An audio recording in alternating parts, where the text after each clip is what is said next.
ang mga kwento ng pag-ibig, kwento ng buhay at kwento ng pag-asa dito sa Barangay Love Stories. Love Stories.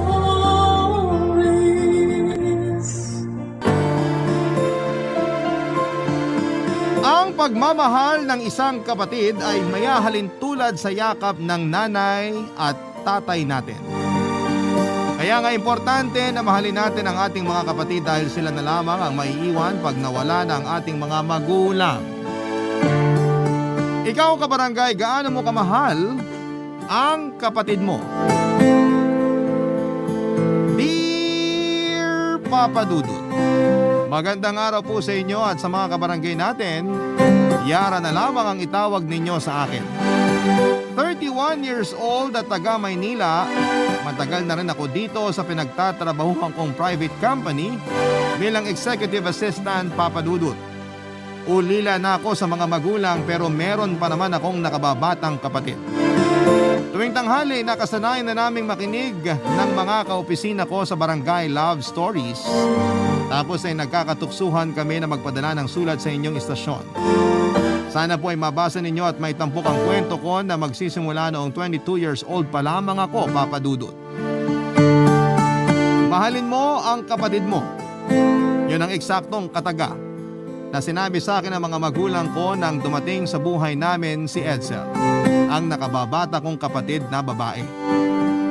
Mas matanda ako sa kanya ng 4 na taon kaya nga kahit na may pagkamatigas ang ulo niya ay hinabahan ko na lamang ang pasensya ko.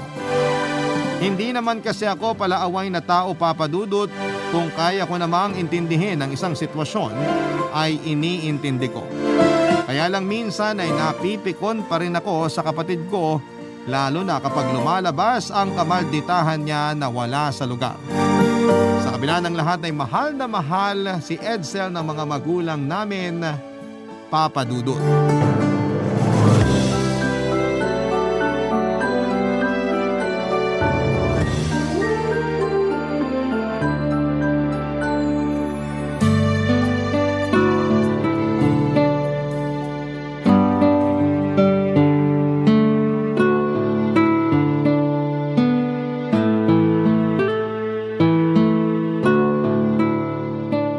Yara, wala pa ba si Edsel?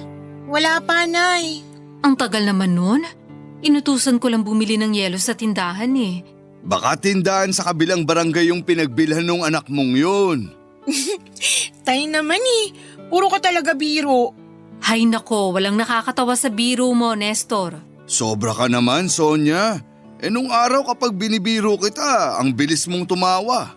Nung araw yon, hindi na ngayon. Tsaka kita mong naiinip na nga ako kahihintay sa pagdating ng bunso mo, tapos magbibiro ka pa dyan?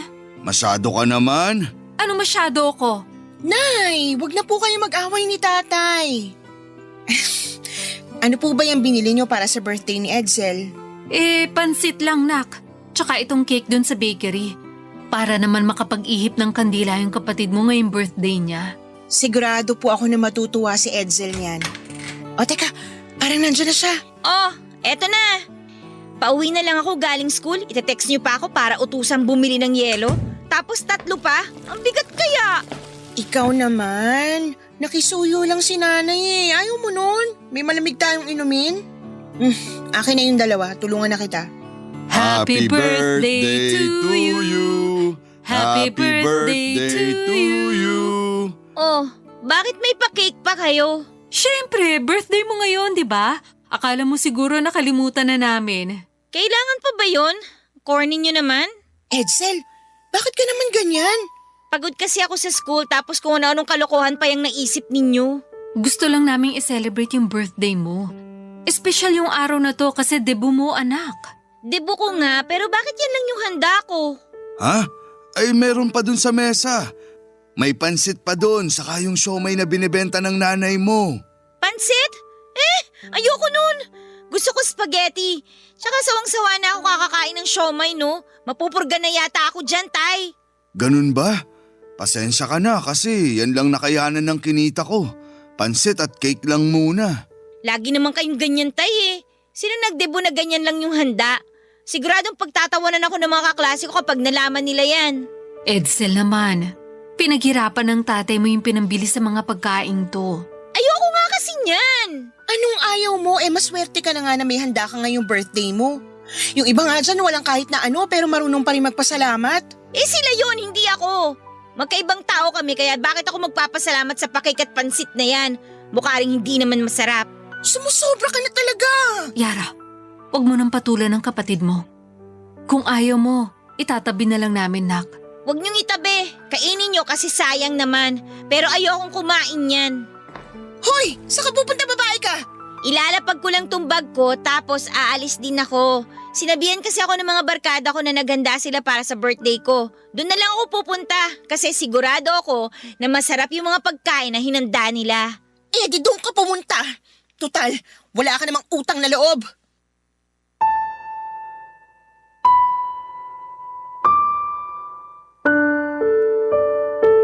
Iyon ang unang beses na nagalit ako ng husto kay Edsel Papadudot. Matapos niyang laitin ang mga pagkaing dala ni tatay para sa birthday niya. Hindi kami mayaman, Papadudot, jeepney driver ang trabaho ng tatay namin at nagtitinda naman ng homemade siomai si nanay. Pero hindi yun regular, depende kapag may puhunan. Kaya nga dapat ay naiintindihan ni Edsel ang dahilan kung bakit hindi namin kayang maghanda ng higit pa sa nararapat. Pero ang masahol pa doon ay binastos niya ang mga magulang namin. Kaya nga hindi na ako nakapagtimpi pa ng panahon na yon. Sa kabila ng lahat ay inunawa pa rin siya ni nanay at tatay at sila pa ang humingi ng pasensya sa kapatid kong nuknukan ng tigas ng ulo, Papadudot. Tulad ng inaasahan ay nagkasamaan kami ng loob ni Edsel. Ayaw ko naman sana siyang pagsalitaan ng hindi maganda sa mismong kaarawan niya.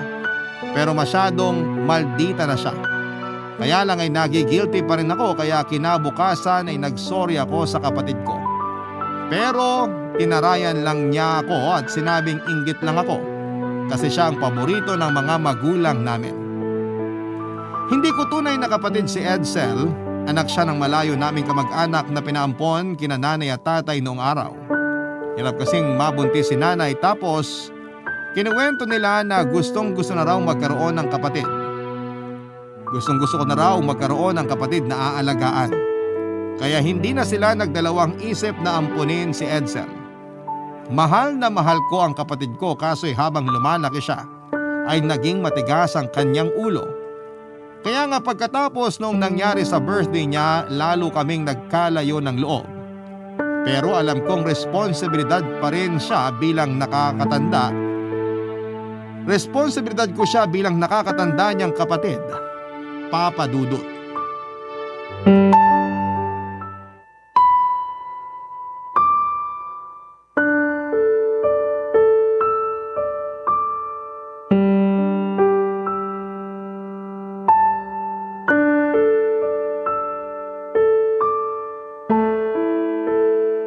Edsel, bakit naman puro bagsak tong grades mo sa class card? Malamang, ang hirap kaya ng mga subject na yan. Ang sabihin mo, baka hindi ka lang nag-aaral. Balita ko, hindi ka raw pumapasok sa klase mo ah. Anong hindi pumapasok? Sabay nga tayong umaalis ng bahay. Sabay nga, pero malay ko ba kung sa eskwelahan nyo ikaw dumidiretso? So anong gusto mong palabasin? Nagbubulak-bulak ko kaya ganyan ang grades ko. Kung hindi ka nagbubulakbol, sana hindi puro bagsak mga grade mo. Tapos mukhang wala ka pang plano ipakita kina nanay at tatay kasi tagun-tago rito sa drawer mo. Wala ka nang pakialam dun, no? Tsaka bakit ba kasi masyado kang pakialamera? Hirap talaga ng walang sariling kwarto. Gusto ko lang naman kumustahin yung pag-aaral mo. Hindi ako pakialamera. Oh, ayan. Nakumusta mo na. Okay ka na. Tapos na. Tago mo na lang ulit yung mga class card ko ha. Kasi kapag nakita pa yan ni nanay, baka pagalitan pa ako nun. Ipapakita ko talaga to kina nanay at tatay. Anong sabi mo? Karapatan nilang malaman yung grades ng paborito nilang anak. Ganyan ba talaga kapag naiinggit? Pwede ba? Hindi ako naiinggit sa'yo. Inggit ka sa akin kasi ako yung paboritong anak ni nanay at tatay. Kaya gusto mo pagalitan nila ako, di ba? Hindi totoo yan. Gusto ko lang malaman nila yung nangyayari sa'yo para mapagsabihan ka nila. Siyempre, mga magulang natin sila eh. Sila yung nagpapaaral sa atin kaya may karapatan silang malaman lalo na yung grades mo. Ayoko nga sabihin sa kanila kasi baka pagalitan nila ako. Ikaw ate, gustong-gusto mo talaga akong pinapagalitan ano? Kahit ikaw, lagi mo akong pinagagalitan. Hindi totoo yan. Tsaka, ikaw lang naman gumagawa ng dahilan kung bakit nagagalit kami sa'yo. Kung nagtitino ka sana, edi hindi kita pagagalitan. Edsel, 18 ka na. Hindi ko naman nakakalimutan yun, no? Lagi mo kayang pinamumukha sa akin na matanda na ako kaya dapat gayahin kita. Yun bang sub-sub sa pag-aaral, mabait, masipag? O ikaw na! Sa'yo na ang corona, ate. Hindi ko alam kung saan mo nakukuha yung ganyang ugali mo. Habang lumalaki ka, nagiging maldita ka. Masyado ka nga kasing pakialamera. Ikaw, sina nanay at tatay, pakiramdam ko wala na akong privacy sa bahay na to. Ano bang pinagsasasabi mo? Hindi ka namin inaalisan ng privacy pero baka nakakalimutan mo na pamilya tayo rito. Pamilya nga pero masyado kayong clingy. Yung ibang pamilya naman dyan hindi close pero okay naman yung relasyon nila sa isa't isa. Nakakaingit tuloy yung mga kaklase ko na walang kapatid. Anong sinabi mo? Eh kasi kung wala rin akong kapatid, di solo ko na tong kwarto. Mas may privacy ako. Kaya lang meron akong ate na pakialamera kaya hindi ko tuloy magawa yung gusto ko. Ang kapal naman ng mukha mong sabihin sa akin yung bagay na yan. Anong gagawin mo? Aawain mo ako? Baka nakakalimutan mo, ate mo ko. Wala kang respeto. Ate nga kita pero nakakasawa ka ng kasama. Mabuti pa lalayas na lang ako. Magkanya-kanya na tayo. Minasama ni Edsel ang pagsita ko sa mababa niyang grado sa eskwelahan. Kaya nagalit siya sa akin at naglaya siya ng araw ding yon. Alalang-alala ang mga magulang namin lalo na noong hindi agad siya nakita ni nanay at tatay. Samantalang kinain naman ako ng matinding konsensya. Kasi kung hindi dahil sa akin ay hindi maglalayas ang kapatid ko. Kaya naman tumulong na rin po ako sa paghahanap sa kanya. May hinala ako na nagpunta siya sa bahay ng boyfriend niya kaya pinagtanong-tanong ko kung saan ito nakatira. At naabutan ko nga siya doon, Papa Dudut. Pero ayaw nang umuwi ni Edsel sa bahay namin kahit na mga magulang ko na ang nakiusap sa kanya. Paulit-ulit niyang sinasabi na kinokontrol namin siya at pinaghihigpitan namin siya at para bang wala na siyang kalayaan na gawin ang gusto niya. Hindi yun totoo dahil kung ano ang gusto niya ay yon ang nasusunod. Kaya hindi ako makapaniwala kung saan niya pinupulot ang mga ganong klase ng paniniwala at bagay. Sa isip ko ay sumusobra na siya pero pinigilan kong magalit pa ng husto sa kapatid ko ng panahon na yon. Sa huli nakumbinsi rin siya ni nanay na sumama sa amin pauwi kahit na masama pa rin ang loob niya sa akin ng mga panahong yon. Papa Dudut. Barangay Love Stories. Barangay Love Stories. Lumipas ang 3 taon, graduate na ako sa kolehiyo at may sarili ng trabaho. Ako na rin ang umako sa pagpapaaral sa kapatid ko na nasa 3rd year college na ng panahon na yon. Hindi na rin kasi nakapagtrabaho si tatay matapos maparalisa ang kanyang kanang binti dahil sa aksidente. Kaya nasa bahay na lamang sila ni nanay at magkatulong na gumagawa ng siomai na binebenta nila sa tapat ng bahay namin o di kaya ay pinapa-order ko sa opisina namin at sa online. Naging masipag ako sa pagtatrabaho lalo na noong nagsunod-sunod ang pagsubok namin sa buhay. Sa kabila ng lahat ay hindi ako pinanghinaan ng loob dahil sa positibong pananaw ng mga magulang namin.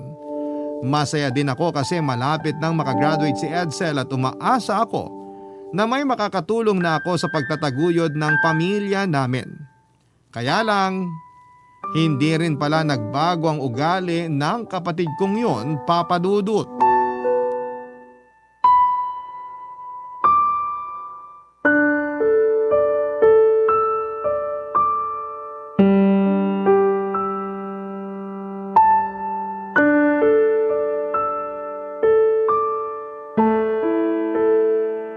Nak, pwede bang makikiabot ng tubig? Medyo nauuhaw na kasi ako. Tay naman eh. Kita niyong busy ako tapos utusan niyo ako. Nagsa-cellphone ka lang naman. Pwede mo namang iwan yan sandali. Sa ayoko eh. Huwag mo naman akong sigawan, Nak. Kung bakit naman kasi hindi na lang kayo yung kumuha ng tubig niyo? Simpleng bagay lang inuutos niyo pa sa akin. Ay, kung nandito lang sana nanay mo, hindi naman ako makikisuyo sa'yo. Ayun na naman kayo eh. Kukonsensyahin niyo na naman ako. Sige na po, panalo na kayo. Nakonsensya niyo na ako kaya kukuha ko na kayo ng tubig. Hi, Tay! Nakauwi na po ako. Oh, ayan na yung tubig mo. Salamat, nak. Storbo masyado. Sandali nga, tama ba yung narinig ko, Edsel? Hindi ka naman siguro bingin, no, te? Kapal ng mukha mong babae ka. Kanina si tatay yung pinagsasalitaan mo ng hindi maganda tapos ngayon ako naman yung sinasagot-sagot mo? Malamang nagtanong ka, di ba? So sinagot ko lang. Ano bang problema doon? Sige nga. Yang ugali mo yung problema ko. Akala ko kasi nagbago ka na pero parang lalo kang lumala. Hindi na tama yung ginagawa mo ah. Eh ano bang tama? Yung ginagawa mo. Kasi palagi naman ganun, di ba? Ikaw yung tama tapos ako yung mali. Huwag mong ibahin yung usapan. Ayan ka na naman sa ugali mong ikaw ang biktima kahit nakasalanan mo naman. Sigurado ako kung nandito si nanay, paggagalitan ka nun sa ginawa mo kay tatay. Eh ano bang ginagawa ko kay tatay? Sinunod ko lang naman yung sinabi niya na ikuha ko siya ng tubig ah. Yara, tama naman si Edsel. Kinuha niya naman ako ng tubig. Hindi ako naniniwala, tay. Alam ko na bago sumunod yung babae na yan, nagdabog muna yan. Baka nga kung ano-ano pang hindi magandang salita yung sinabi niyan sa'yo eh. Galing mo naman pala manghula. Hindi ako nanghula. Malakas lang yung kutob ko na totoo yun base sa naabutan ko. O edi sige, ikaw na nga ang tama. Kainis naman kasi yung si tatay eh. Panay utos. Ano ba ako sa bahay na to? Katulong? Nag-aaral ka pero di mo ginagamit yung utak mo, no? Nakita mo ba yung kondisyon ni tatay? Kasi kung oo, sana alam mo na mahirap sa kanya na magparuot pa rito kaya nga nakikisuyo siya sa atin. Mahirap pang gawin yun, eh magulang mo naman yan. Eh sa busy nga kasi ako. Kahit na gaano ka pa ka-busy, dapat mas naiintindihan mo yung sitwasyon ni tatay. Yara, Edsel, bakit kayo nag-aaway? Yang kasing anak niyo masyadong matabilang dila, Nay. Ako na naman. O sige, ako na lang lagi may kasalanan. Ako na lang para masaya kayo, mga buwisit.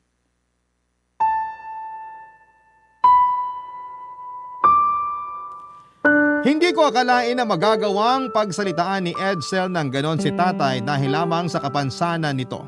Kaya naman dismayado ako ng husto sa kapatid ko at hindi ko na naman nakontrol ang bibig ko na makapagsalita ng hindi maganda laban sa kanya.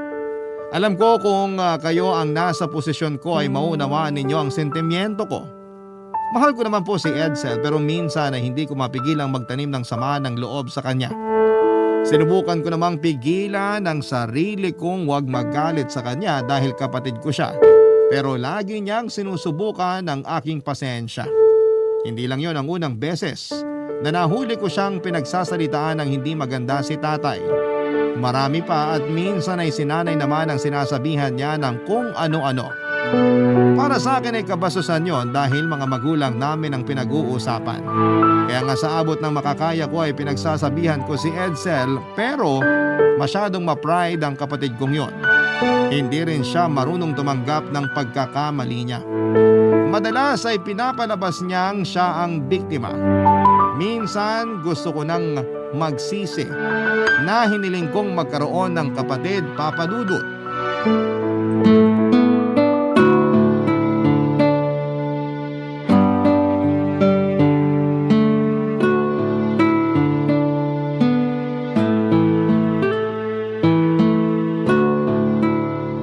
Parang ang lalim ng iniisip mo, Naka. Malalim po talaga, Nay. Kaya ka ba hindi makatulog?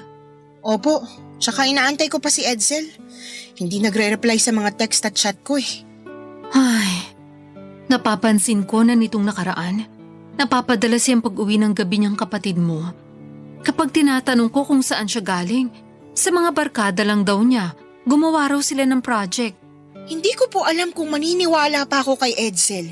Ilang beses na kasi siyang nagsinungaling sa atin.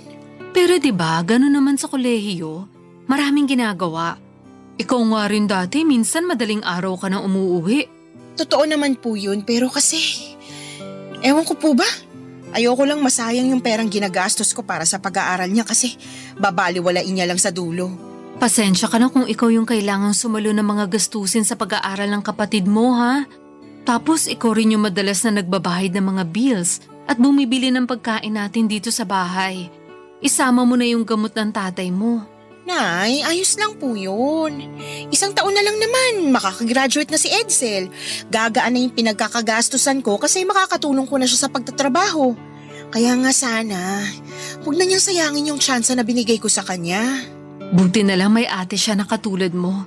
Yung mabait at maaasahan. Nak, sana hanggang sa pagtanda mo, hindi pa rin magbago yung turing at pagmamahal mo sa kapatid mo, ha?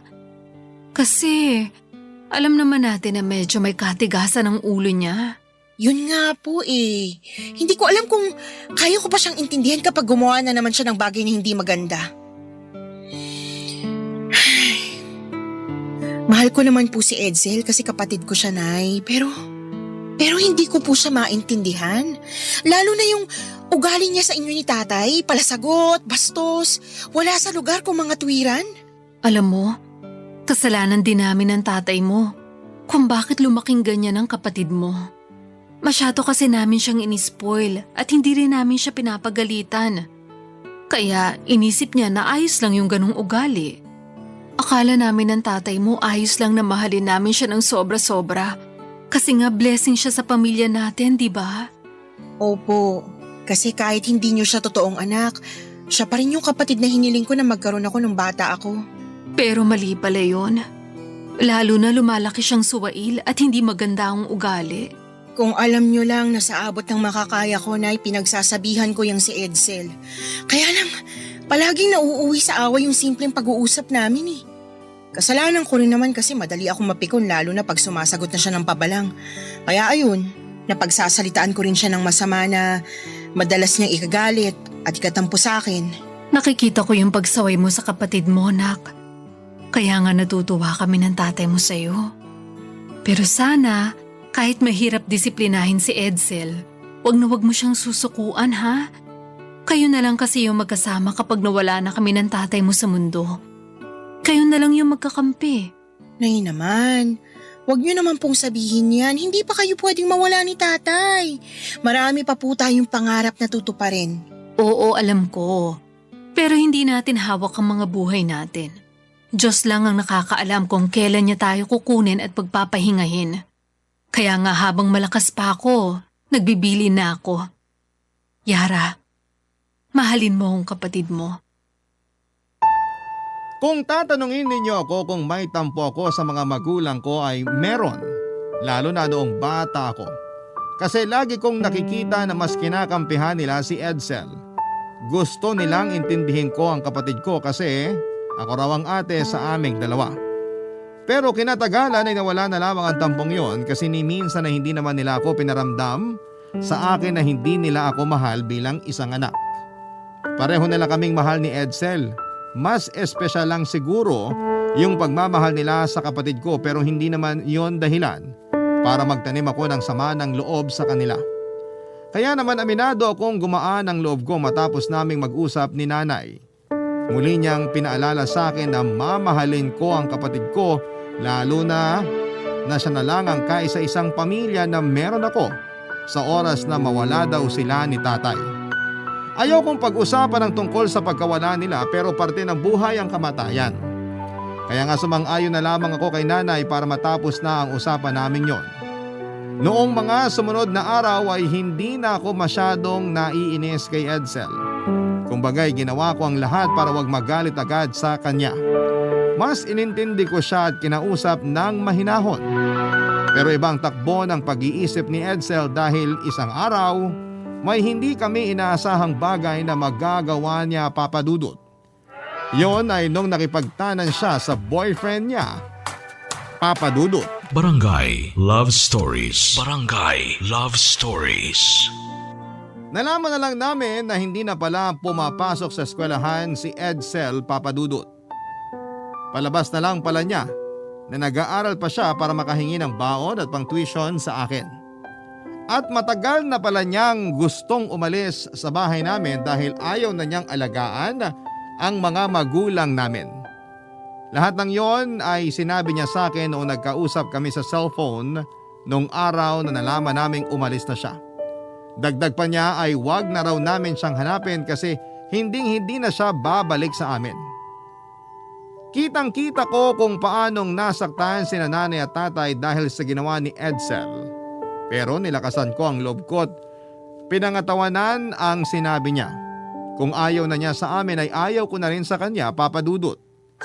Mabilis na nagdaan ang 4 na taon at wala na kaming balita sa kinakaroon ng kapatid ko. Hindi ko na rin siya hinanap dahil yun naman ang sinasabi niya na gusto niya. Nag-focus ako sa pagtatrabaho pero dumaan na naman kami sa isang mabigat na pagsubok. Nang mamatay si tatay dahil sa napabayaang tubig sa baga. Tapos ay humina naman ang husto ang resistensya ni nanay simula nung tinamaan siya ng COVID noong pandemic. Para akong pinagsakloban ng langit at lupa sa tindi ng mga pagsubok sa buhay na tumama sa pamilya namin. Nandun yung takot ko na baka isang araw ay mawala din sa akin ang nanay ko, Papa Dudut.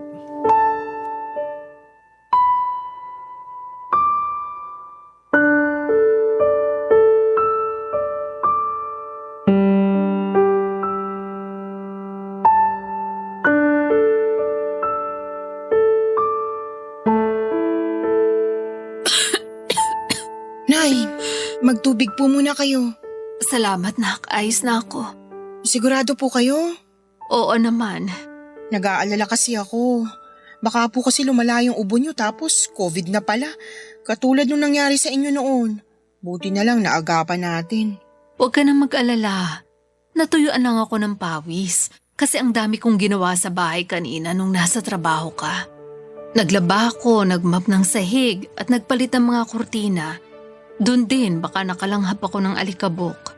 Nay naman eh. Dapat hindi kayo masyadong nagpagod. Pwede ko naman po yung gawin kapag day off ko. Naiinip kasi ako dito sa bahay, nak. Dati nung buhay pa ang tatay mo, palagi kami nagkukwentuhan noon kaya hindi ako masyadong naiinip. Kaso wala na siya. Tapos iniwan na rin tayo ni Edsel. Ay, hanggang ngayon ba wala pa rin balita kung nasaan ang kapatid mo? Hindi ko naman po siya hinahanap, Nay. Yara naman. Akala ko ba sabi mo sa akin nung nakaraan susubukan mo siyang hanapin. Hindi ko na po alam kung saan siya hahanapin eh. 'Di ba? Wala namang nakakaalam kung saan sila pumunta ng boyfriend niya. Kahit yung mga magulang nung lalaki, wala ring alam. Hindi ako naniniwala na wala silang alam. Baka kinokontak sila ng anak nila tapos ayaw lang nilang sabihin sa atin kung nasan sila ng kapatid mo. Bukas na bukas din pupuntahan ko uli sila.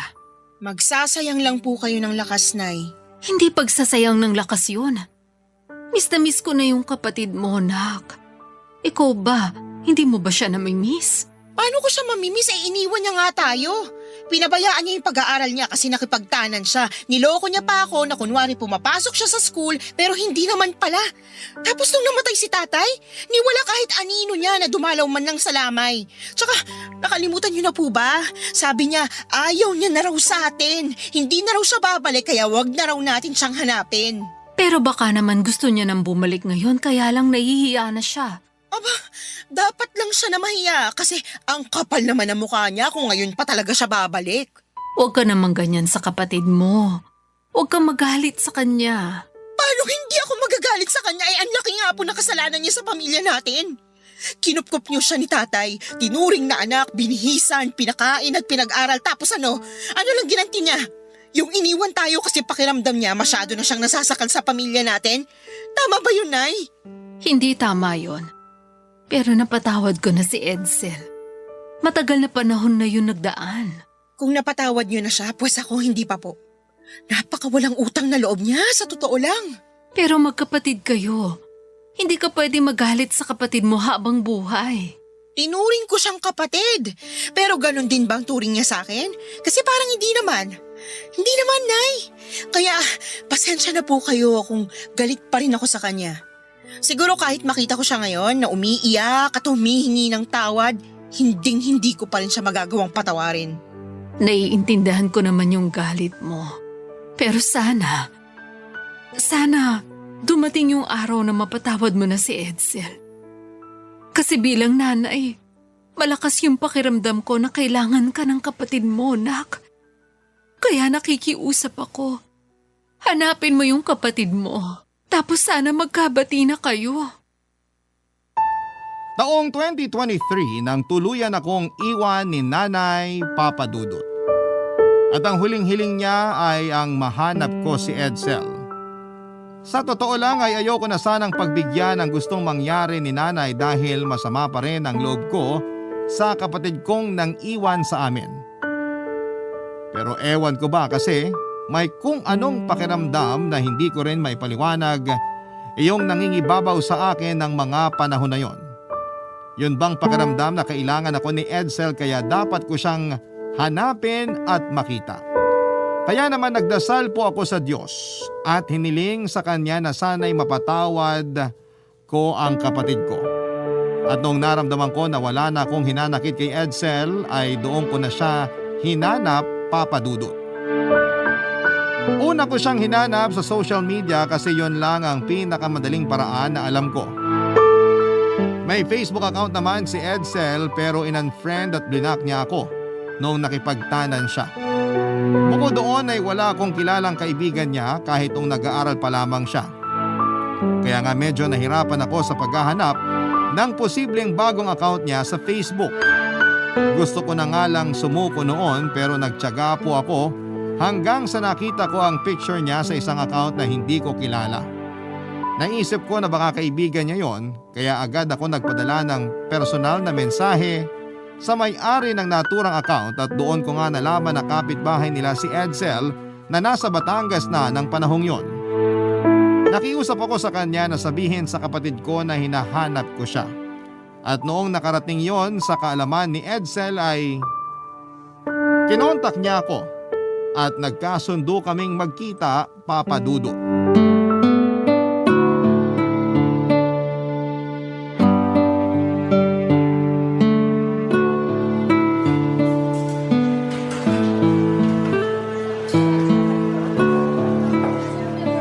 Ate Yara! Namiss kita! Namiss din kita, Edsel. Kumusta ka na ba? Bakit parang ang payat mo? Nagkasakit kasi ako eh. Kaka-recover ko lang. Trangkaso lang naman pero ilang araw din ako nakahiga lang sa higaan namin. Pero ayos na ako, huwag kang mag-alala. Ikaw, kumusta ka naman? Hindi ko masabing okay lang ako kasi mag-isa na lang ako sa buhay. Ha? Ay, nasan si nanay at tatay? Wala na sila. Patay na sila. Ano? Kailan pa? Bago mag-pandemic namatay si tatay dahil sa napabayaang tubig sa baga. Si nanay nitong 2023 lang. Humina kasi resistensya niya nung nagka-COVID siya. Lagi siyang nagkakasakit kaya ayun. Sorry ate ha, hindi ko alam. Kung alam ko lang sana. Sana nakadalaw man lang ako sa burol nila. Pasensya ka na talaga ha. Alam mo ba, na bago nawala si nanay, sinabi niya sa akin na hanapin daw kita. Kasi kahit iniwan mo kami noon, magkapatid pa rin tayo. Tungkol sa bagay na yan. Hanggang ngayon hindi pa rin ako makapaniwala na hinanap mo ko ate. Akala ko kasi galit ka sa akin nung umalis ako eh. Nagalit ako sa'yo pero naisip ko na tama si nanay. Kapatid pa rin kita kahit na anong mangyari at ikaw na lang yung pamilyang meron ako. Kaya napatawad na kita. Hindi ko naman kaya magtanim ng galit sa'yo eh. Malaki yung pagsisisi ko kasi naging masamang anak ako kina nanay at tatay. At naging masamang kapatid ako sa iyo ate. Kaya siguro kinarma ako sa mga kasalanan ko sa inyo. Anong ibig mo sabihin? Hindi rin kami nagtagal nung kinasama ko.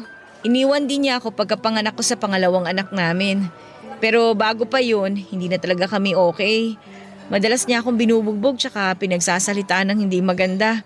Harap-harapan din niyang pinamumuka sa akin na hindi na niya ako mahal. Kaya nga nung sumama siya sa bago niyang babae, hinayaan ko na siya. Inako ko na lang yung pagiging single parent sa mga anak namin. Pero hindi pa natapos dun yung karma ko ate. Kasi 2 buwan pagkatapos akong iwanan ng tatay ng mga anak ko, may nangyari naman sa bunso ko ate. Ano nangyari? Nagkasakit siya. Kala ko simpleng lagnat lang yun eh, pero nauwi na sa dengue. Hanggang sa lumala, tapos huli na nung nadala ko siya sa ospital. Nawala sa akin yung anak ko ng ganun na lang ate. Oh my gosh! Sorry, Edsel.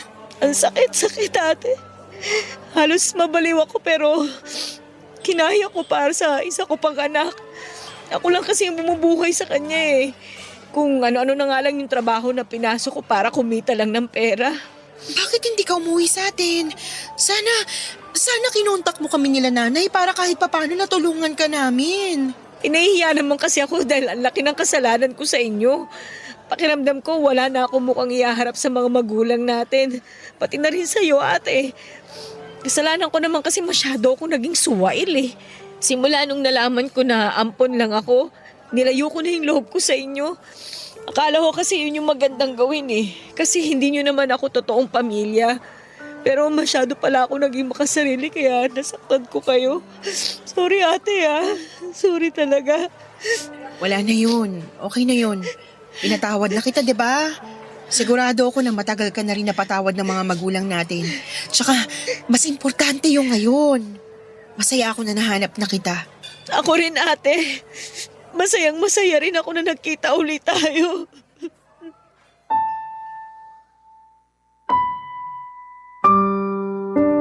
Awang-awa ako sa kalagayan ni Edsel nang magkita kami sa Batangas ng araw na yon.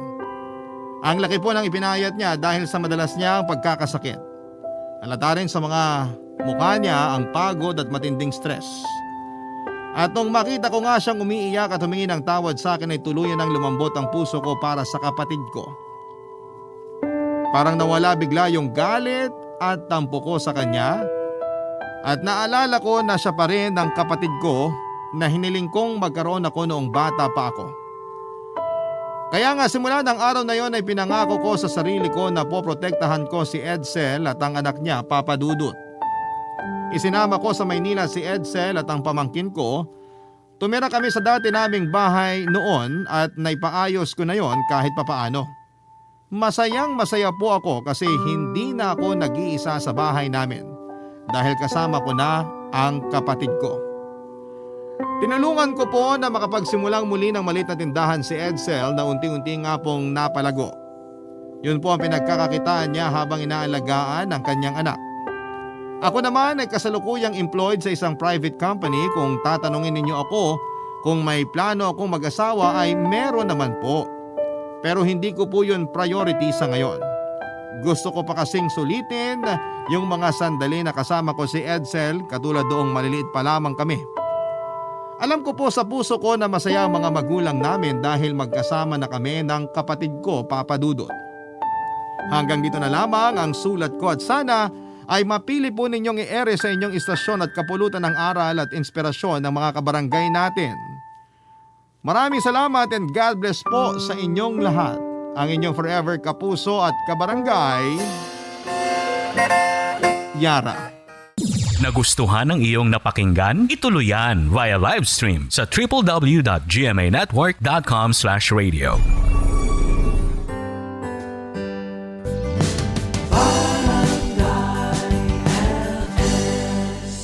Forever. Ang mga kwento ng pag-ibig, kwento ng buhay at kwento ng pag-asa dito sa Barangay Love Stories. Love Stories.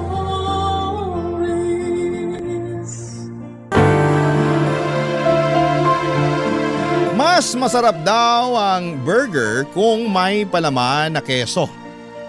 Senyales din daw yon na mas nakakaangat ka na sa buhay mo kumpara noon.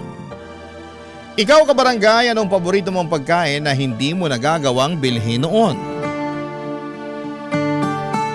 Dear Papa Dudut, isang mapagpalang araw po sa inyo at sa mga kabarangay nating nakikinig ngayon.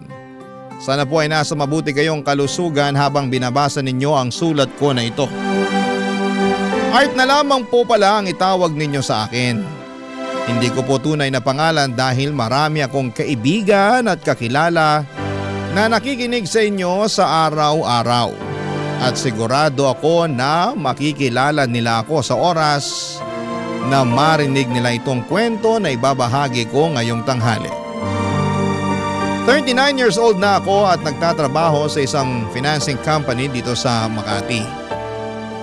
Ang sabi nila ay maswerte ka raw kapag nagkaroon ka ng isang tao sa buhay mo na hindi mo man kadugo pero parang parte na rin ng pamilya mo. Yung taong laging nandyan para sa'yo. Yung tao na hindi ka iiwanan, lalo na sa oras na nahihirapan ka sa lahat ng bagay. Lalo na sa sarili mo. Yung tao na masasabi mong nakatadhanang makilala mo at maging parte ng buhay mo. At masasabi ko na nakilala ko siya noon. Si Divine ang best friend o BFF ko, Papa Dudut.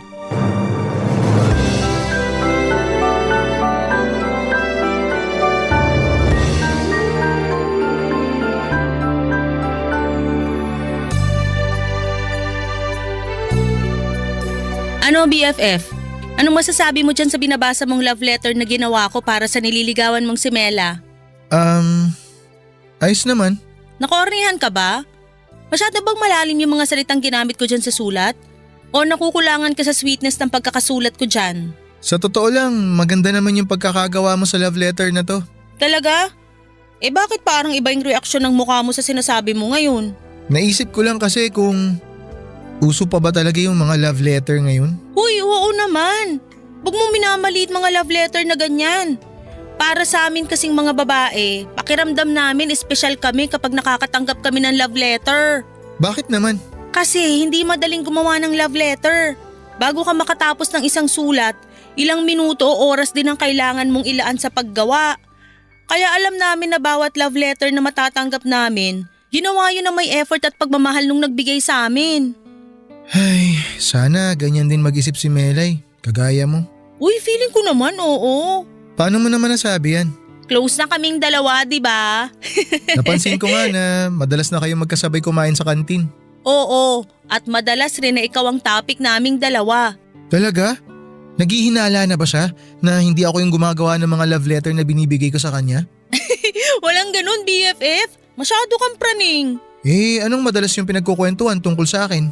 Tungkol sa panliligaw na ginagawa mo sa kanya. At kung sa tingin ko raw ba, seryoso ka talaga sa kanya. Ano namang sabi mo? Ang sabi ko hindi, kasi may iba ka pang nililigawan dito sa school natin. Sinabi mo talaga yun? Huy, kalma! Siyempre hindi yun ang sinabi ko sa kanya, no? Grabe, akala ko talaga siniraan mo na ako kay Mela. Hindi ko magagawa yun kasi best friend kita.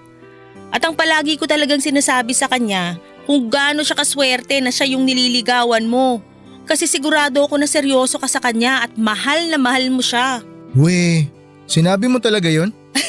Oo nga, parang wala kang bilib sa akin. Hindi naman sa ganon, ano lang, ano naman sagot ni Mela nung sinabi mo yun?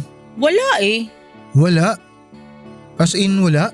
Oo, namula na lang yung mukha niya tapos napangiti na lang siya. Halatang nagpipigil ng kilig ang bruha. Sa tingin mo, kinilig talaga siya? 100% na sigurado ako. Minsan nga nakita ko siya na binabasa yung love letter na binigay mo sa kanya eh. Abot tenga yung ngiti niya ng oras na yon. Kaya sinasabi ko sa'yo BFF, malaki ang pag-asa mo dyan kay Mela. Nagpapakipot lang yan pero sasagutin ka rin niya. Ay, sana nga. Sana hindi niya ako basti din kasi ang lalim na rin talaga ng pagmamahal ko para sa kanya eh. Basta ipagpatuloy mo lang ang ginagawa mo at tutulungan kita sa abot ng makakaya ko. Ay, may pagkain nga pala ako dito sa bag, muntik ko pang makalimutan. Eto oh. Uy, wow, burger! Oo, at hindi lang yan basta burger ha.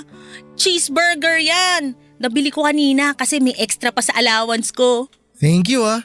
Kapag sinagot na ako ni Mela, ako naman palagi ang manlilibre ng cheeseburger sa'yo. Matagal na kaming magkaibigan ni Divine Papa Dudut. Magkaklase kami mula second year high school nang mapunta ako sa highest section hanggang 4th year. Kaming dalawa yung madalas na naglalaban sa top 1 sa klase pero hindi namin tinuring na kalaban ang isa't isa. Dahil palagi kaming nagtutulungan pagdating sa mga subject na nahihirapan ang isa sa amin. Hindi kami nagkokopyahan pero madalas kaming magkasama kapag nagre-review sa canteen, classroom o library.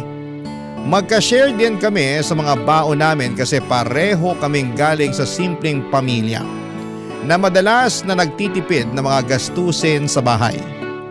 Mas naging close kami noong nasa huling taon namin sa high school.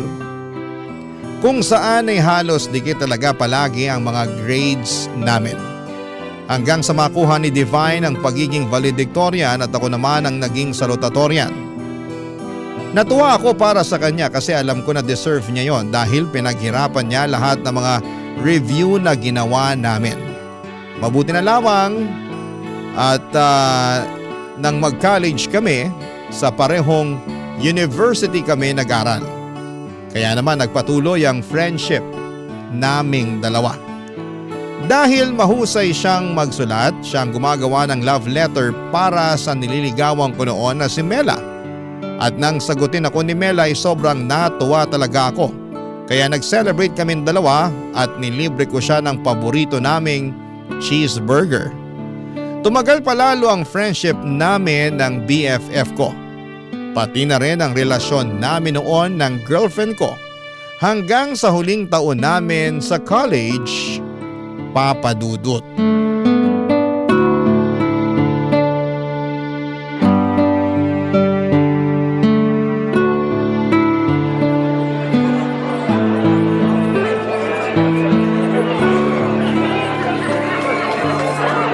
Mela, congrats ha! Congrats din sa'yo, Art. Sa wakas, mga college graduate na rin tayo. Oo nga eh. May gagawin ka ba mamaya? Iimbitahan sana kitang pumunta sa bahay kasi may celebration kami dun. May celebration din kami sa bahay namin eh. Ay, oo nga pala. Nawala sa isip ko na halos lahat naman pala tayo may kanya-kanyang celebration. Pasensya ka na. Ayos lang. Itutuloy mo pa rin ba na mag-apply dun sa kumpanya na napagkwentuhan natin dati? Anong kumpanya yon? Yung advertising company sa Taguig? Hindi na ako tutuloy doon. Bakit naman? Nagbago na kasi yung mga plano ko. May nakita ka bang mas magandang kumpanya na balak mong applyan? Wala naman. Ay teka, ano palang ibig mong sabihin dun sa sinabi mong nagbago yung mga plano mo? Pupunta na kasi ako ng Canada sa susunod na buwan. Doon na rin ako maghahanap ng trabaho. Tutuloy ka sa Canada? Oo. Gusto ko na rin kasing makasama ulit yung mga kapatid at magulang ko na nandun. Pero magiging okay naman tayong dalawa, di ba? Sorry. Bakit ka nagsusorry? Para saan?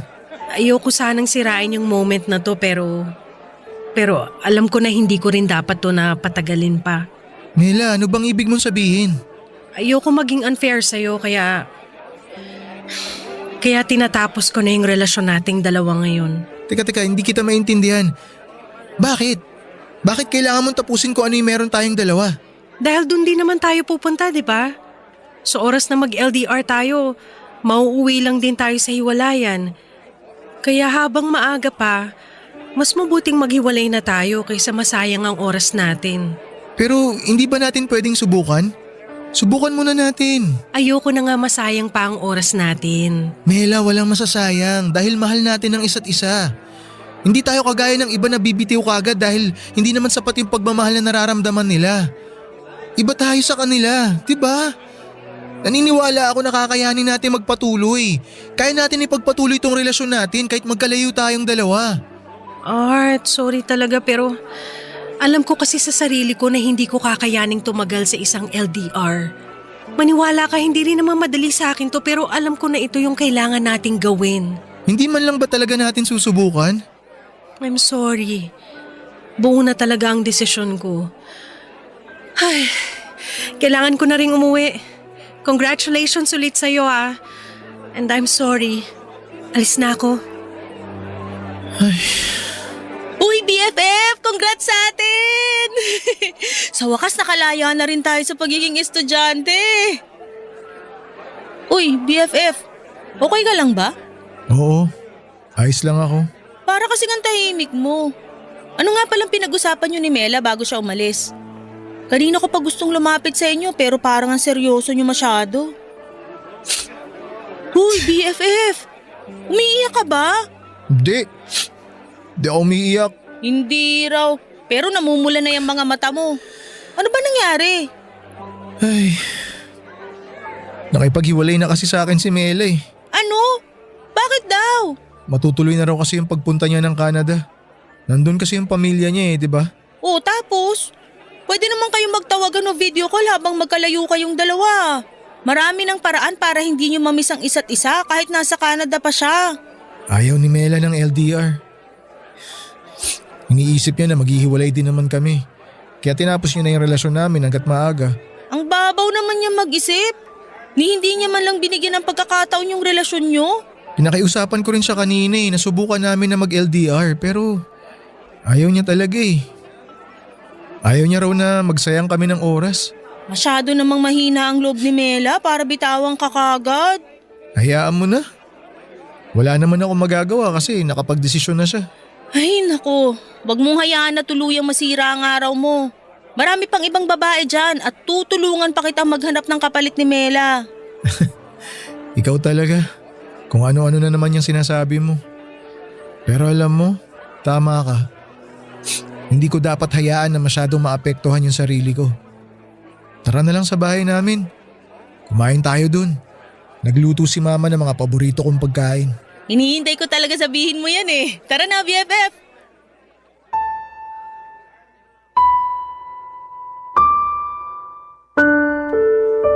Papadudot, masasabi ko na first love ko talaga si Mela. Noong nasa high school kasi ako ay wala akong ibang ginawa kung hindi ang mag-focus lamang sa pag-aaral. Hindi naman ako nerd pero sadyang wala ding babae na nakakuha ng atensyon ko noon. Nang mag-college ako at makilala ko si Mela noong sport festival namin sa university ay doon ko unang naramdaman yung tinatawag na love at first sight. Simple lang si Mela pero malakas ang dating niya. Matangkad siya, papadudot, morena ang kulay ng kanyang kutis at mahaba ang buhok niya. Dahil first time kong manligaw noon ay nagpatulong talaga ako sa BFF ko, si Divine. Siya ang palaging tagagawa ko ng love letter at naging tulay din para maging close kami ni Mela. Magkaklase kasi sila sa isang minor subject at nakipaglapit din talaga sa kanya si Divine para mailakad ako. Nang maging kami ni Mela at inamin ko sa kanya na si Divine talaga ang gumagawa ng mga love letter na ibinibigay ko, hindi siya naggalit sa akin, papadudot. Wala nga rin kami halos pinag-awayan noon at palaging masayang ala-ala lamang ang meron kami. Ayun nga lang, yung inaasahan kong pang forever ay nakatadhana palang matapos kaagad noon, papadudot. Barangay Love Stories. Barangay Love Stories. Papadudot, aaminin ko na hindi naging madali para sa akin ang umusad noon kahit lalaki ako. Emotional at sentimental kasi akong tao. Dahil unang karanasan ko sa relasyon ay nag-invest talaga ako ng malalim na pagmamahal. Kahit na sabihing medyo mga bata pa kami noon ay sigurado na ako kaagad na si Mela ang gusto kong makasama sa panghabang buhay. Kasama na siya sa mga plano ko para sa future pero ang hindi ko alam ay hindi na pala ako kasama sa mga plano niya noon. Mabuti na lamang din at palagi nandyan ang best friend kong si Divine para sa akin. Ginawa niyang lahat para kahit papaano ay mabawasan ang bigat na nararamdaman ko dahil sa paghihiwalay namin ni Mela. Pinupuntahan niya ako sa bahay, dinadalhan ng pagkain at sinasama sa kung saan-saang lugar kagaya ng parke, food court, sa mall at paborito naming kainan ng mura pero may masarap na cheeseburger.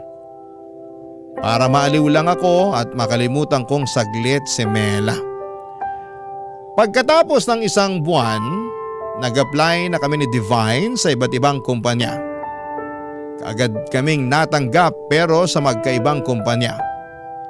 Ganon pa man ay hindi naputol ang komunikasyon at pagkakaibigan namin.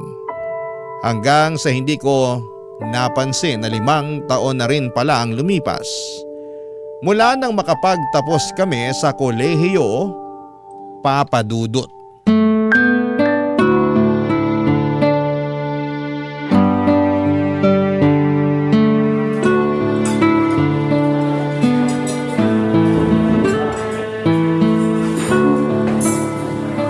Congrats na-promote ka sa trabaho, grabe. Ibang level ka na talaga. Uy, makaibang level ka naman dyan. Totoo naman. Kasi mula nung lumipat ka sa bago mong trabaho, 3 beses ka na agad na po-promote. Sa loob lang ng 1 taon yun Ibang klase. Pinaghirapan ko rin naman lahat yun. Alam kong pinaghirapan mo lahat yun. Witness ako sa mga effort na binigay mo sa trabaho. Ako kaya madalas driver mo pa uwi kapag sobrang late ka na natatapos sa mga trabaho mo. Oh, bakit parang nanunumbat ka na yata, BFF? Uy, hindi no. Tuwang-tuwa nga ako kahit na 2 oras ako naghihintay sa parking. Kasi 2 oras ka naka-overtime. Grabe ka sa akin. Minsan naman, sinasabi ko na mauna ka nang umuwi Hindi mo na ako kailangang hintayin kasi magtatagal pa ako sa opisina. Ikaw lang yung makulit na sinasabing hihintayin ako sa parking lot para maihatid ako pa uwi. Ayoko kasing tumambay sa loob ng mall kaya doon na lang ako naghihintay. Kapag alam ko rin kasi na sobrang malilate ka ng labas sa opisina nyo, hindi rin ako matahimik sa bahay. Dami kaya masasamang tao sa paligid sa panahon ngayon. Masyado ka namang concerned sa akin. Siyempre, kailangan ko maging concerned sa'yo kasi nakakalibre ako ng masarap na dinner kagaya ngayon. Ngayon lang to kasi nga gusto ko nang may makakasama na mag-celebrate sa promotion ko. Mag-boyfriend ka na kasi para hindi mo na ako palaging nililibre. BFF, kapag nagka-boyfriend na ako, sisiguraduhin ko na ako naman yung palagi niyang ililibre. Ayos, parang nagpaparinig ka dyan. Nililibre naman kita. Mas malakas ka lang kumain sa akin kaya mas gusto mo na ikaw madalas ang nagbabayad kapag kumakain tayo sa labas. Nagda-diet na nga ako ngayon kasi ramdam ko na bumibigat na talaga ako. Hindi na rin kasya yung mga ibang damit ko sa akin. Hindi ka pa naman ganun kataba kaya hindi mo kailangan mag-diet. Pero thank you Dito pa talaga sa mamahaling restaurant mo ako nilibre ng dinner ngayon. Minsan lang naman kasi to. Saka wala rin naman ako ibang makakasama na mag-celebrate ng milestone ko na to. Parang pinalalabas mo na napipilitan ka lang nakasama ako ngayon Medyo. Hoy, ang honest mo naman masyado. Siyempre joke lang yun. Pero BFF, ang bilis ng panahon no. Dati cheeseburger lang nabibili natin. Ilang araw pa natin pag-iipunan. Minsan nga umaabot pa ng ilang linggo kapag pareho tayong gipit. Oo, lalo na nung huling taon natin sa college. Ang daming gastos. Sobrang bihira tayo makakain ng cheeseburger nun. At kung makabili man tayo ng burger, minsan wala pang cheese kasi hindi pasok sa budget natin. Grabe talaga yung pagtitipid natin nun. Pero nakasurvive tayo, di ba? Kung dati cheeseburger lang ang madalas mong nililibre sa akin. Ngayon, dito na sa restaurant na mamahalin. Nakakatuwa nga BFF. Kasi parehong maayos na yung buhay natin ngayon. At pareho din nating nakita kung paano umangat ang isa't isa. Thank you kasi palagi kang nandyan para sa akin BFF. Palagi mong pinaparamdam sa akin na hindi ako mag-isa sa mundong to. BFF mo ko kaya hindi ako mawawala sa tabi mo. Ganun din ako sa'yo. Kahit anong mangyari, hindi ako mawawala bilang BFF mo. Papadudot, malaki ang pasasalamat ko sa friendship namin ni Divine. Pareho kasi kaming solong anak kaya pareho naming tinuring na parang kapatid na ang isa't isa. Hindi naman kasi lahat ng oras ay palagi kaming masaya ni Divine. May mga oras noon na talagang sinusubok ng panahon ang katatagan namin. Lalo na noong natanggal ako sa trabaho para sa kasalanan na hindi ko ginawa. Tapos yung pagkamatay ng lola ni Divine na tanging niyang kasama sa bahay dahil ulina na siya sa mga magulang. Yung mga panahon na parang kaming minagsaka ng mga pagsubok. Dinamayan namin ang isa't isa, Papadudot. Pinaramdam namin na palaging may dahilan ang lahat ng nangyayari sa buhay namin, na palaging may dahilan para bumangon kami at magpakatatag. At kung magkasama man kami sa mga downtime namin, hindi pwedeng hindi kami magkasama sa mga oras na umaangat na pareho ang buhay ng bawat isa. Saksi si Divine kung paano ko ginapang ang bagong trabaho ko. At saksi ako sa kung paano nagsumikap si Divine para sa sarili niya. Tahimik naman ang buhay ko noon at masasabi ko na kontento ako kung ano ang meron ako. Hanggang sa dumating ang araw na hindi ko inaasahan. Nasiraan ang kotse ko pero nagawa ko pang dalhin yon sa talyer. Nakakita ako ng isang coffee shop na pwedeng tambayan habang hinihintay na maayos ang kotse ko. At sa loob ng coffee shop na yon ay isang pamilyar na mukha ang nakita ko. Dahilan para hindi ko na mapigilan ang sarili ko. Nalapitan siya, Papadudot.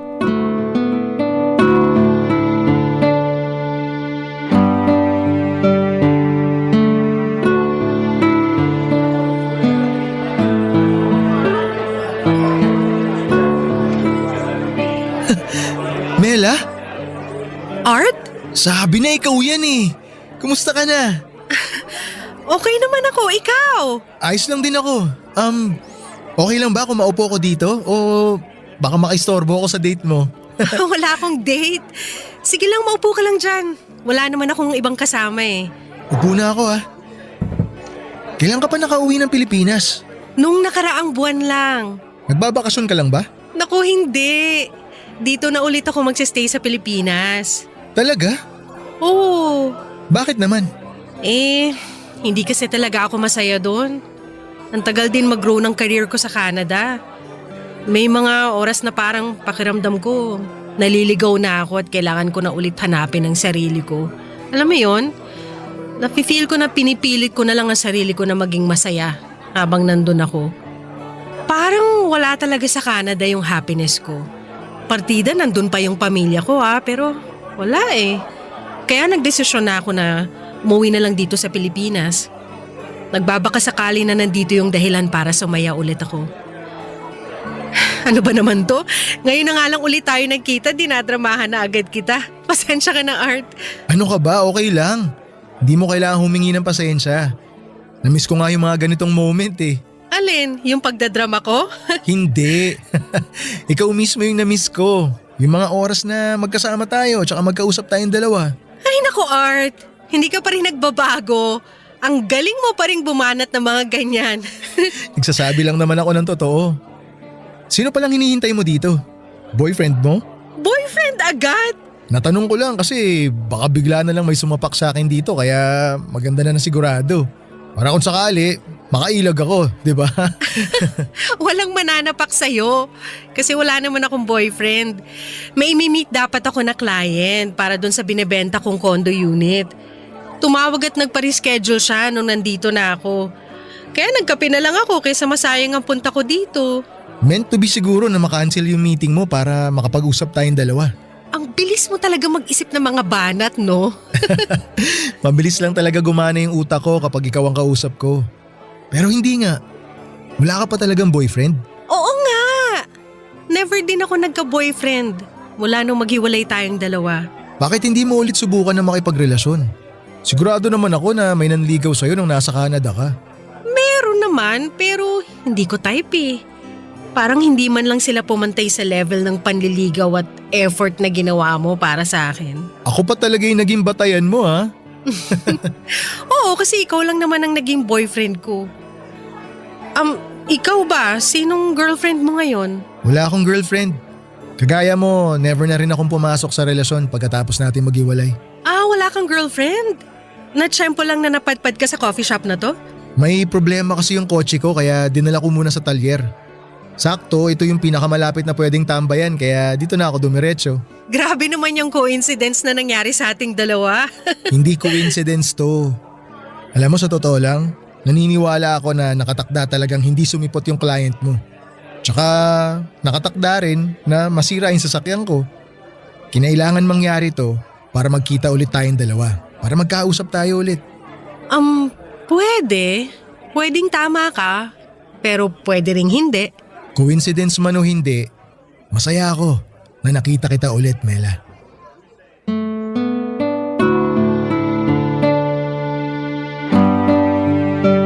Papadudot lahat talaga ng nangyayari sa buhay natin ay palaging may malalim na kahulugan at dahilan.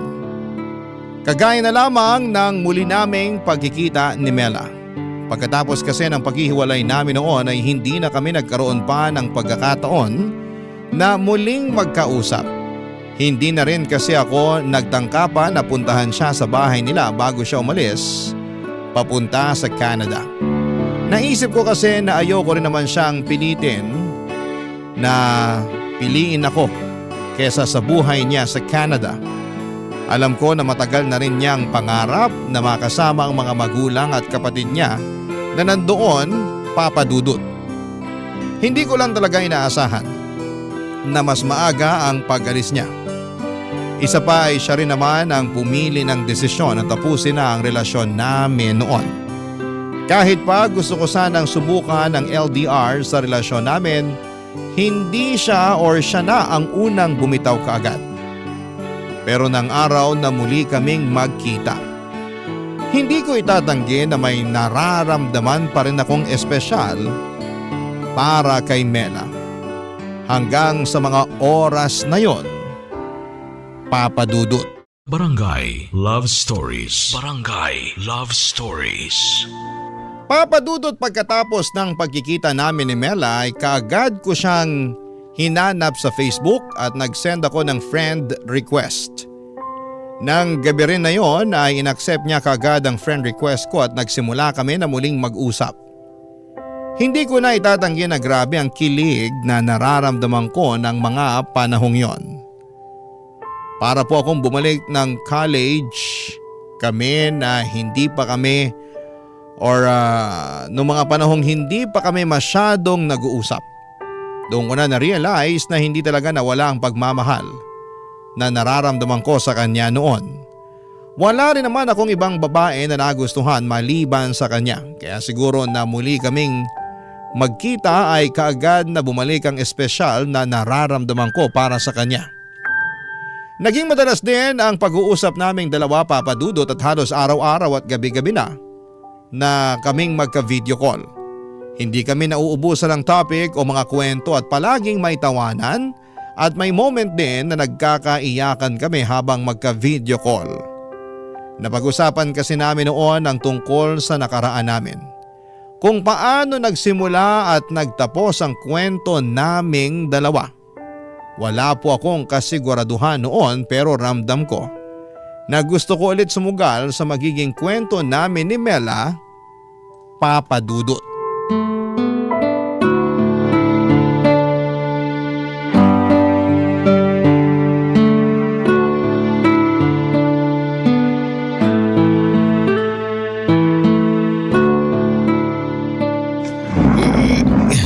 Konti pa.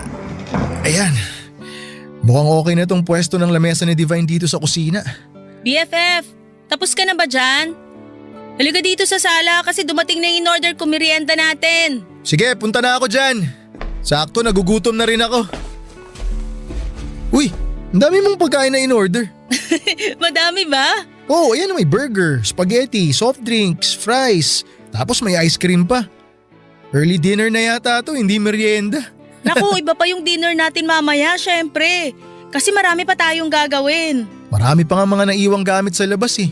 May lamesa pa dun, aparador, mga upuan at kung ano-ano pang mga malalaking gamit.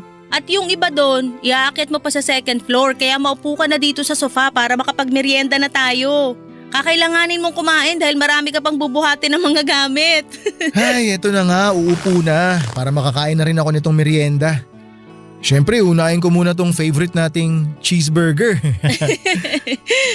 Uy, BFF, thank you talaga kasi tinulungan mo akong maglipat ng ibang gamit dito sa bagong bahay ko. Wala naman akong choice. Hindi kasi nipot nung mga kinausap mo na dapat magpapasok ng mga gamit dito sa loob ng bahay.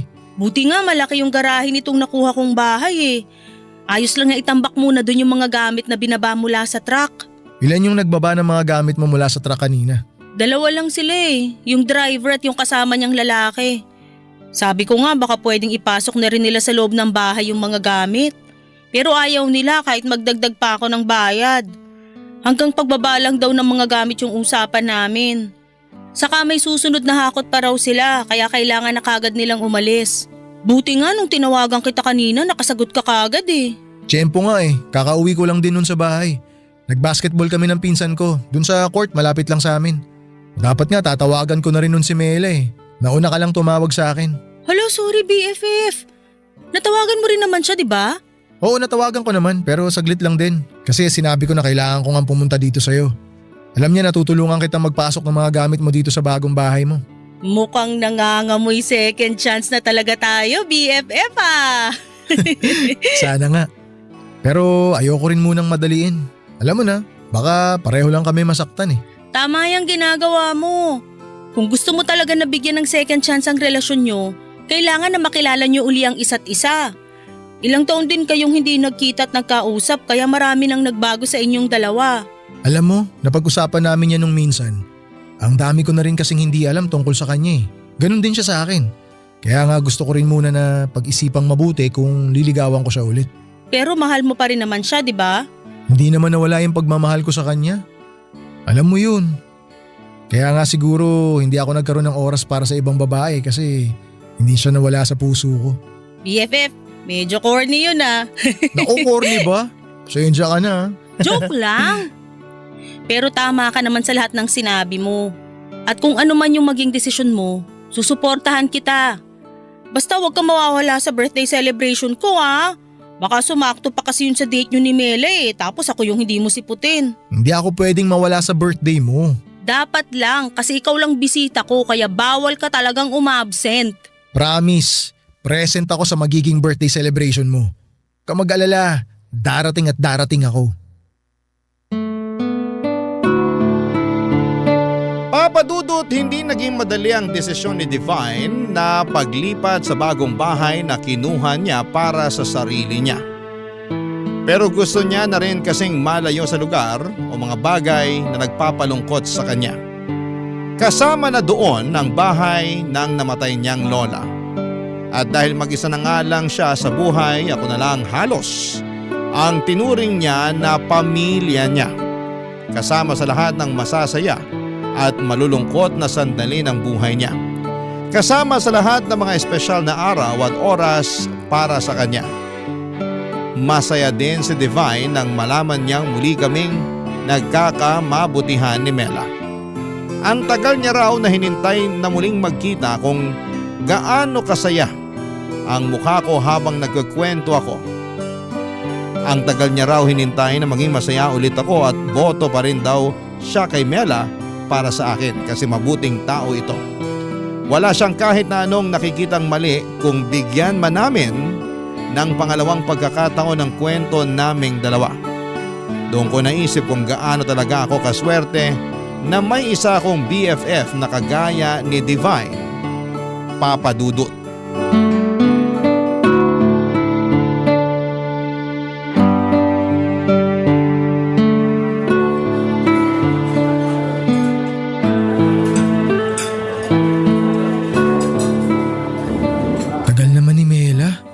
Sabi niya kanina, malapit na siya dito sa restaurant.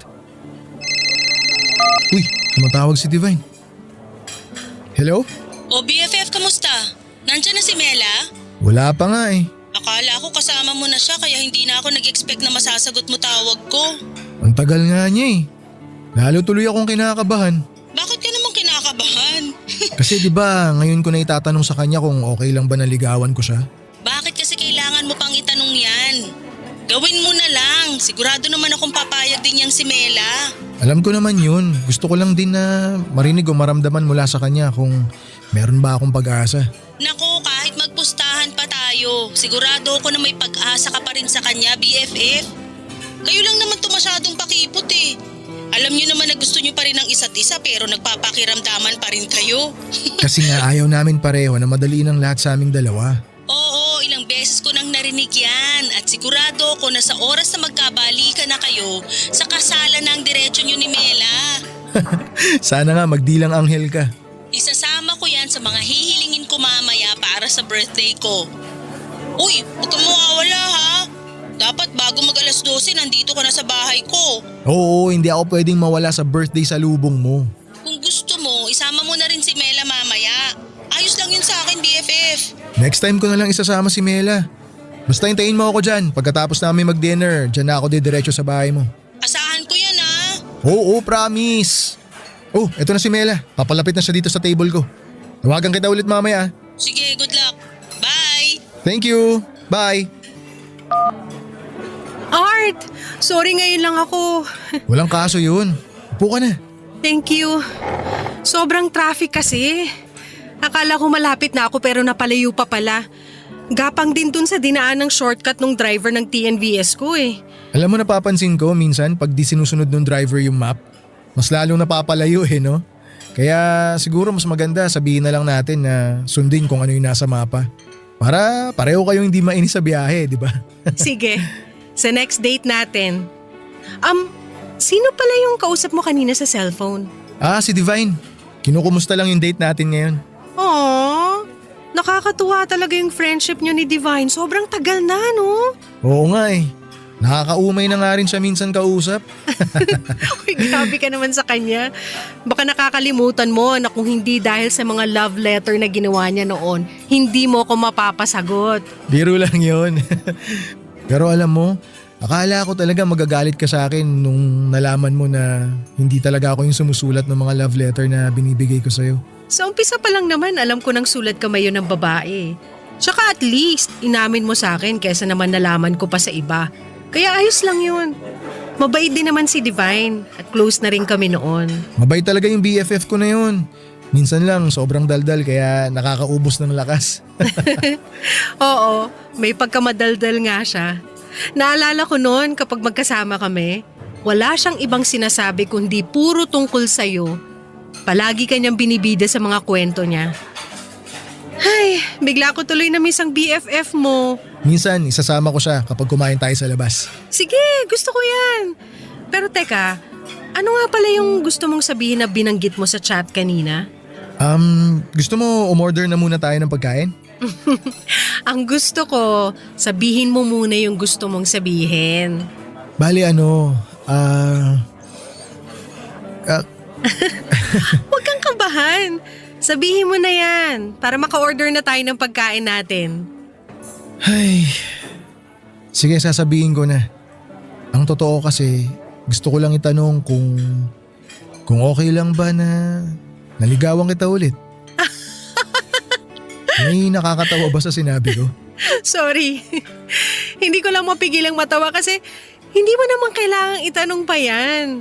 Gawin mo kung anong gusto mong gawin. Wala naman ako nakikitang problema kung liligawan mo ko. Baka nga hindi na kita pahirapan masyado eh. Talaga? Oo. Pero kailangan mo pa rin akong ligawan.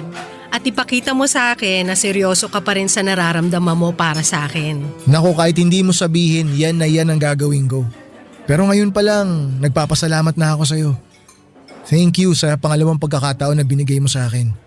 At this time, mas patutunayan ko sa'yo kung gaano ako kaseryoso. Tsaka kung gaano kalalim yung nararamdaman ko para sa'yo. Papadudot yon ang unang official date namin ni Mela. Napakadami naming napag-usapan ng gabi na yon. Binalikan ulit namin ang mga naging kwento naming dalawa. Yung mga pinagdaanan namin bilang college student, bilang magkarelasyon at bilang mga tao na pinili ang magkaibang landas. Sa dinner na yon pa lamang ay medyo napaluha na kami habang magkausap. Parehong nagpipigil na sobrang mapaiyak. Pareho rin kasi na hindi naging madali ang pinagdaanan namin bago kami muling nagkita. Pagkatapos naming kumain sa restaurant ay pumunta pa kami sa isang coffee shop. At doon ay nagpatuloy ng kwentuhan naming dalawa. Mas malalim na pag-uusap hanggang sa hindi namin namalaya ng oras. 2:00 na ng madaling araw nang maihatid ko siya sa bahay nila. At nag-drive na kaagad ako papunta sa apartment ni Divine. Hindi na siya sumasagot sa tawag ko at inisip ko na baka nakatulog na rin siya. Excited akong pumunta at magkwento sa kanya noon. Excited ako na sabihin na muling madurugtungan ang kwento naming dalawa ni Mela. Pero nagulat ako nang makarating ako sa apartment niya at makita na maraming tao sa labas at may mga sasakyan din ng pulis. Wala si Divine sa loob ng bahay pero nanlambot ang mga tuhod ko at hindi ko na napigilang maiyak nang malaman ko ang nangyari sa kanya. May narinig daw ang mga kapitbahay na malakas na sigaw na humihingi ng tulong mula sa bahay ni Divine. Nang pumunta sila doon ay nakita nilang duguan si Divine at kakatakas lang na magnanakaw na sumaksak sa kanya.